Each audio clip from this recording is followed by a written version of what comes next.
This election week, as we consider the paths we've traveled as a nation and the different roads ahead for us, I share these words from Langston Hughes. He wrote this in 1935, a black man only one generation removed from slavery, but the words are no less sharp for their age. This could have been written this week, called "Let America Be America Again." Let America be America again. Let it be the dream it used to be. Let it be the pioneer on the plain, seeking a home where he himself is free. America never was America to me. Let America be the dream the dreamers dreamed. Let it be that great, strong land of love where never kings connive nor tyrants scheme, that any man be crushed by one above. It never was America to me. Oh, let my land be a land where liberty is crowned with no false patriotic wreath, but opportunity is real and life is free. Equality is in the air we breathe. There's never been equality for me, nor freedom in this homeland of the free. Say, who are you who mumbles in the dark? Who are you that draws your veil across the stars? I am the poor white, fooled and pushed apart. I am the black man bearing slavery's scars. I am the native man driven from the land. I am the immigrant clutching the hope I seek and finding only that same old stupid plan of dog eat dog, of mighty crush the weak. I am the young man, full of strength and hope, tangled in that ancient endless chain of profit, power, gain, of grab the land, of grab the gold, of grab the ways of satisfying need, of work the men, of take the pay, of owning everything for one's own greed. I am the farmer, bondsman to the soil. I am the worker sold to the machine. I am the black man servant to you all. I am the people, humble, hungry, mean. Hungry yet today, despite the dream, beaten yet today, O pioneers. I am the man who never got ahead, the poorest worker bartered through the years. Yet I'm the one who dreamt our basic dream in the old world while still a serf of kings, who dreamt a dream so strong, so brave, so true, that even yet its mighty daring sings in every brick and stone, in every furrow turned that's made America the land it has become. Oh, I'm the man who sailed those early seas in search of what I meant to be my home. For I'm the one who left dark Ireland's shore and Poland's plain and England's grassy lea, and torn from black Africa's strand I came to build a homeland for the free. The free? Who said the free? Not me, surely not me. The millions on relief today, the millions shot down when we strike, the millions who have nothing for our pay. For all the dreams we've dreamed, and all the songs we've sung, and all the hopes we've held, and all the flags we've hung, the millions who have nothing for our pay, except the dream that's almost dead today. Let America be America again, the land that never has been yet, and yet must be. The land where every man is free, the land that's mine, the poor man, Indians, black man's, me, who made America, whose sweat and blood, whose faith and pain, whose hand at the foundry, whose plow in the rain must bring back our mighty dream again. And sure, call me by any ugly name you choose. The steel of freedom does not stain. from those who live like leeches on the people's lives. We must take back our land again. America, oh yeah, I say it plain. America never was America to me. And yet I swear this oath, America will be. Out of the wreck and ruin of our gangster death, the rape and rot of graft and stealth and lies, we, the people, must redeem the land, the mines, the plants, the rivers, the mountains, and the endless plain, all the stretch of these great green states, and make America again.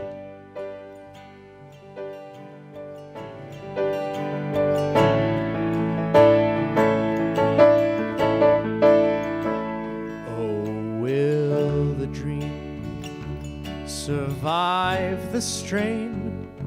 Will huddled masses have a chance to learn its sweet refrain? Or will we fall into our fears and turn our backs against the lady of the harbor? And she welcomes them with open arms. She says, let my children in. Shine on, shine on, oh you lady of the harbor. Shine on, shine on, oh you lady of the harbor. Shine on, oh you lady of the harbor, oh you lady of the harbor.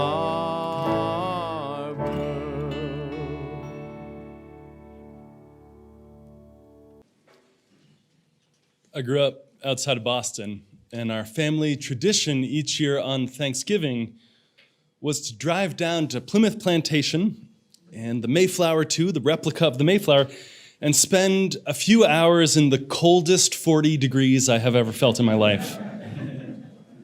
Have any of you been to either of those, Plymouth Plantation? Yeah. So these are historical reenactments. In Plymouth Plantation, you walk through and the houses there are all constructed just exactly like they were in 1620. The Mayflower, too, is a board-for-board reproduction of that original ship. And they're filled with reenactors, people in costume role-playing the parts of how their lives were 400 years ago, not knowing anything about contemporary events, but ready to explain what they were doing, making bread or crafting furniture. As a kid then, and now too, I appreciate the concreteness of that experience. The reenactors and interpreters did not speak in grandiose terms about how the lives of the colonists shaped America and us today. They talked about their lived reality, how to make bread and thatch a roof, how quick the sick colonists died, how cramped and awful smelling it was below decks for 2 months in the Mayflower. I appreciate that because on the eve of an election with Thanksgiving following, we're in this season right now where politicians and teachers and textbooks retell the creation myth of America. A Thanksgiving story of virtuous pilgrims arriving in a new and empty world to set up a shining city on a hill. That's the words of John Winthrop, the first governor of the Massachusetts Bay Colony. A shining city on the hill, seen by all the world, chosen by God as an exception, united in purpose, charitable toward all, working for the common good. That's the creation myth of this country. That's part of it, anyway. But the biggest liberty in that story is the liberty it takes with the facts. Because John Winthrop did not have a vision for a just, compassionate, inclusive, unified nation. He deeply opposed democratic rule. He created a theocracy whose boundaries were defined by social and religious conformity. And if you violated those boundaries, you were exiled to Rhode Island. Which is not hyperbole. That is literally what one of the consequences was. Winthrop was delighted, horribly, at the massive scale of death of the native people who lived there. He approved the sale of Native Americans into slavery. Whatever story New England went on to tell about its relationship with slavery, it had a robust slave trade through the 1600s and much of the 1700s. Governor Winthrop resoundingly endorsed a class system that he acknowledged without regret would keep him on top and most people everywhere perpetually poor. And I'm aware that this sort of sounds like a bad campaign commercial. John Winthrop said he wanted equality. But instead, he established theocracy. John Winthrop, bad for democracy, bad for America. But I mean, in fact, this is a man who did not believe in anything like the inherent worth and dignity of every person, in anything like an interconnected web of life. And it's easy to dismiss this cynically if you know the history. It's easy to ignore this story as revisionism if you don't. None of this came as a surprise, after all, to Langston Hughes nearly a century ago. There's never been equality for me, he said, nor freedom in this homeland of the free. The old creation story of America omits that colonization was built on top of genocide and slavery. Founded in genocide and slavery, it's easy to say those words as if I'm trying to get you mad at the history left unspoken.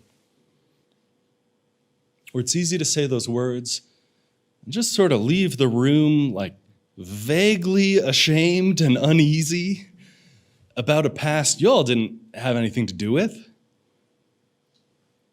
And it's easier, too, to tell all of the history as history.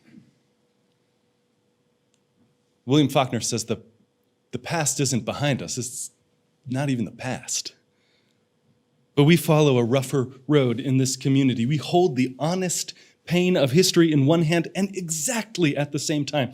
Without diminishing this one bit, we hold to the beauty of that ever unfulfilled vision. Because here's the thing, despite the colonizers' near total failure to live up to their own values, the vision's their own. He said, we will rejoice together and mourn together. We will labor together and suffer together. We will always have before us in our eyes our community as members of the same body. It's what Dr. King said 3 centuries later, that same dream. We are tied together in a single garment of destiny, caught in an inescapable network of mutuality. The failure, generation after generation, of America to live up to its dream doesn't mean the dream's wrong. It just adds a lot of complexity and irony to the thing. We haven't lost some justice and compassion we formerly had. We never had it, really. Make America great again? Pick a decade.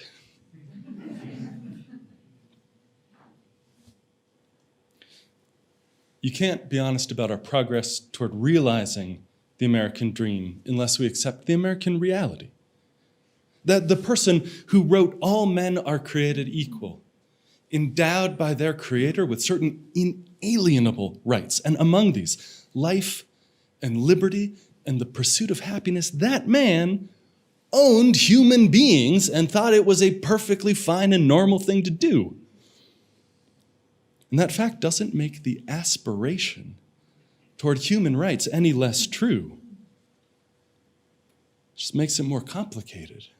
The irony of my country 'tis of thee, sweet land of liberty, land where my fathers died, land of the pilgrim's pride, does not diminish the call to let freedom ring. In fact, the plain story makes those lyrics truer. Land where my fathers died, impoverished, enslaved, land of the pilgrim's pride that kept them even from seeing the basic humanity of their neighbors. That land does need to let freedom ring. Oh, let my land be a land where liberty is crowned with no false patriotic wreath, but opportunity is real and life is free. Equality in the air we breathe.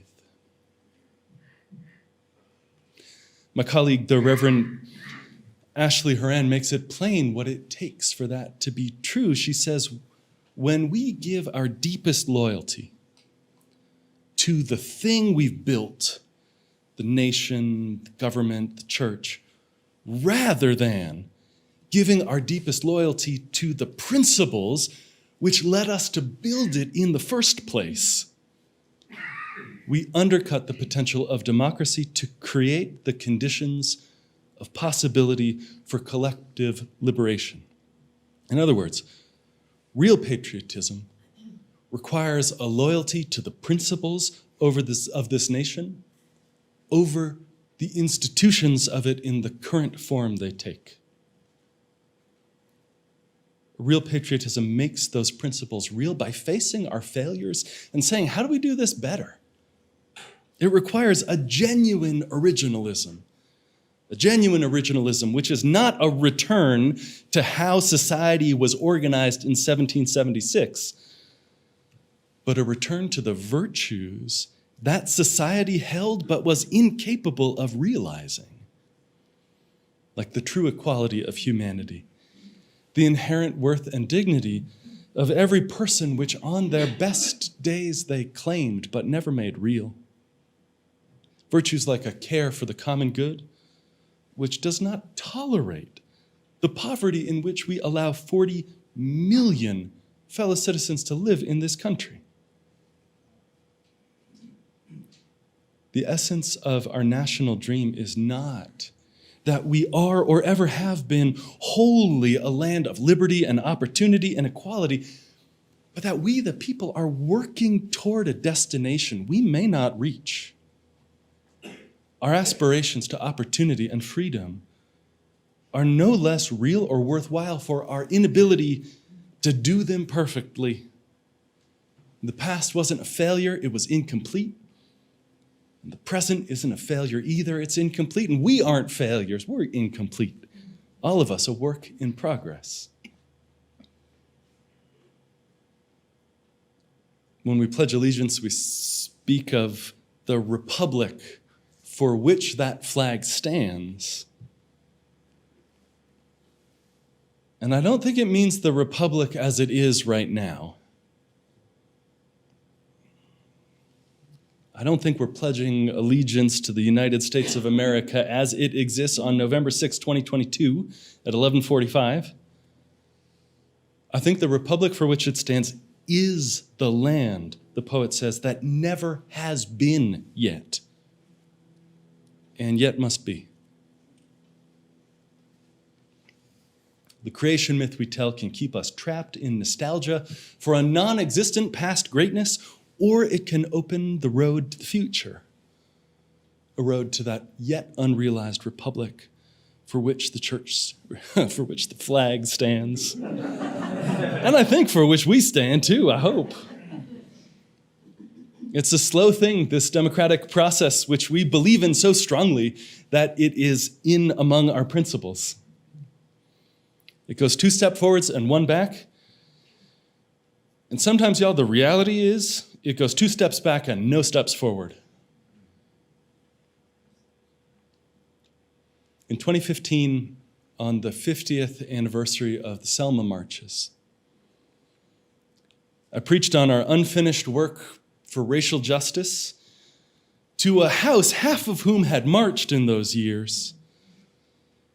And we sung old freedom songs, and we celebrated the past, and we faced all the work that's left unfinished. And after the service, an elder came up to me, an African-American woman elder. She came up to me with a subtle and a complicated set of emotions on her face. Dr. Norma Poinsett stood about 5 feet tall, in her Sunday suit, impeccable. She played tennis seriously late into her 70s. And a decade after that, she still moved confidently, though her body was slowing down. Dr. Poinsett had marched and organized and worked for equality through committee meetings and protests and teaching, through election. She had served on the national board of our Unitarian Universalist Association, and she had held, like some of you, every position you can hold in a church. She looked up at me that morning with certainty and sadness and said, so many years later, and I didn't think we'd still have to be singing freedom songs. So many years later, I didn't think we'd still have to. Certainty and sadness, yes, and wonder and hope too. Because even in that grief or disappointment, she knew down to the bones of her being that every generation sits in the shade of trees it did not plant and drinks from wells it did not dig. Every generation plants trees whose fruit it won't eat. Dr. Poinsett wondered at the work still left unfinished, but she also knew this is what it is to work for justice. She knew there's no finish line when everything's over and done. We don't go vote our values because any one election's going to make it all right. But that vote is one important tool in a toolbox to change the world. It sits in there right alongside direct action and education and awareness building. It sits in there with transforming relationships and political pressure. You vote because it matters to make the values that you believe in real in the world. And you vote clear-eyed that it's not a finish line. That vote, a responsible vote, isn't just about who you're voting for, it's also about who you're voting from. Who are you voting from? Who are the neighbors whose lives and concerns you bring into the booth with you? Are you voting just for you or for them also, for us? Who are the people whose lives your vote will touch? An unseen host that surrounds you as you fill out your mail-in ballot on the dining room table. In this house, we talk not just about what we're committed to, not just who we are, but whose we are. We're not separate, the poet says. And across race and class and creed, when we vote, it is a shared future we're voting for. So I'm willing to be hopeful. And we're going to sing it in just a minute. Ben, will you give us a little bit of this? We'll finish this up. We're going to sing it. If we only need to make America great like it used to be, that doesn't draw the circle any wider. If the important rights have all already been won, there's no work for us to do. And if we ourselves have to be pure and perfect before calling each other to justice, well, that's paralysis pretty quick.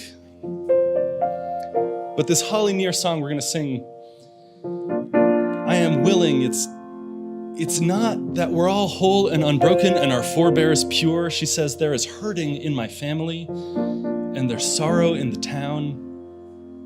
She says there's panic in the nation, I feel that right now, and wailing the whole world around. And what then? And what then?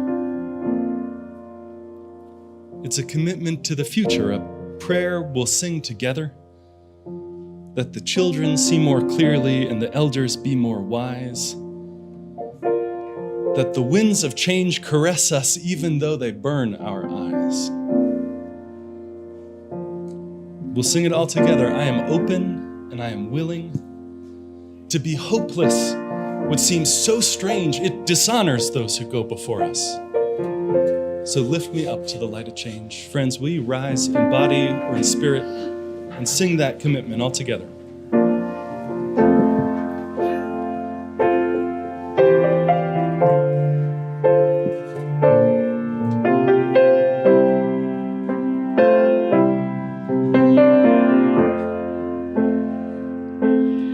I am open and I am willing, for to be hopeless would seem so strange. It dishonors those who